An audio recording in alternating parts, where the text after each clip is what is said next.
We've recently released an unboxing and review video of the 35-watt dual USB-C GaN charger from VOLTME, and it turned out to be a great Wii charger for those of us who need a travel charger or didn't get one with the latest phone. But if I told you can get one that's even smaller but with a similar output, let's check it out. The packaging is basically identical to the other model, with the same color scheme and the nice rounded engravings on the front, which we'll see again later on. The only difference are on the back, where we learn that the charger is actually called the VOLTME Revo Duo, without light in the name, which we saw in the larger 35-watt version. You can also see the specifications of the device, including the wattages. For a single USB-C output, you get up to 30 watts, which should cover most of the fast charging devices thanks to the power delivery standard. However, there's one detail which I wasn't expecting, which is how much slower the charging becomes when you start charging two devices, but we'll get there later. First, let's unbox the charger. As with the other one, you also get some nice insights in the lovely orange color, highlighting travel themes, which we obviously like here at the Tech Travel Geeks. We also get a thank you note, and again, thanks to VOLTME for providing us with the review units. There's also the welcome guide or instructions manual. The main thing I learned from it, in addition to the specs we'd already seen, is the weight of the charger. It's really impressive that the charger weighs only 60 grams. I wasn't expecting it to be that light. Finally, let's unpack the charger itself. This time, as we've seen on the packaging, it's the white model and is looking really nice. This one has a logo at the top, which actually lights up when plugged in. We've seen this in Mateo's review of the 140-watt GaN charger a while ago, so it's great to see here, even though it wasn't there on the 35-watt model. What was on the other model were the engravings from the box, as well as the logo, so the design is very similar. However, the charger is indeed tiny, even comparing to the really small 35-watt charger. Great to see. This is the UK model, but you can buy all the different plugs on their website, on AliExpress or Amazon. We'll leave some links in the description below. Let's test charging some devices. We'll start with a few phones and then a few bigger devices. I'll be measuring it mostly with SUPI cables with LED screens, but also with the KWACE power meter if needed. The first candidate is the most power hungry one, the 120-watt POCO F4 GT. And indeed it uses up to 28 watts of power, which is great to see.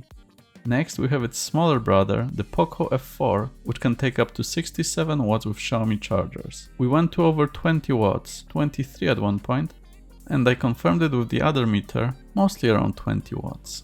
Next we have my daily driver, the Google Pixel 7 Pro. It goes up to 23 watts, and indeed it went even slightly above that, which is great to see. Next we have the very interesting Nothing Phone 1, clocking in at 33 watts. With the VOLTME charger, it goes up to 28 watts, which is a great result. And look at the brilliant animations on the back, I can't get enough of it. Then there's another mid-range device, the Samsung A54, which I'm currently reviewing. It supports up to 25 watts, and we almost got there at 24 watts, which is great. For good measure, I tested an older device, the Redmi 8 Pro, which can support up to 50 watt charging. In this case, we were limited at around 14 or so watts, but I think it's the phone not wanting more power, because both the 35 watt VOLTME and POCO's 120 watt charger were similar. I also tested my Amazon Fire HD 10 tablet, which supports up to 15 watts, and we almost got that, which is great. I then tested my work HP laptop. It normally requires more than 60 watts to charge. I started at 64% charge and it was taking around 28 watts. But unfortunately, it wasn't enough to sustain the power of the laptop. After a few minutes, it lost 1 percentage point of power while plugged in. However, once I switched the laptop off and left it charging for some time, it recharged it completely. So you can do that to charge the battery if you're in need. And to finish this off, let's try charging two devices at once.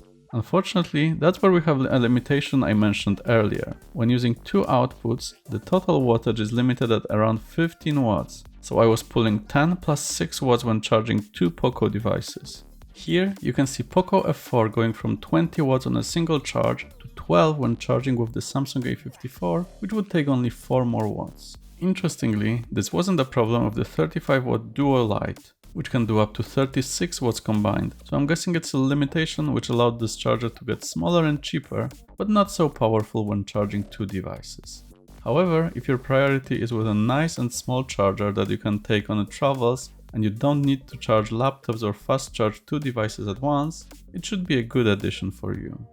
Hope you found this video helpful. Let us know in the comments below if you have any questions and subscribe to our channel for more videos from us. But for now, thanks for watching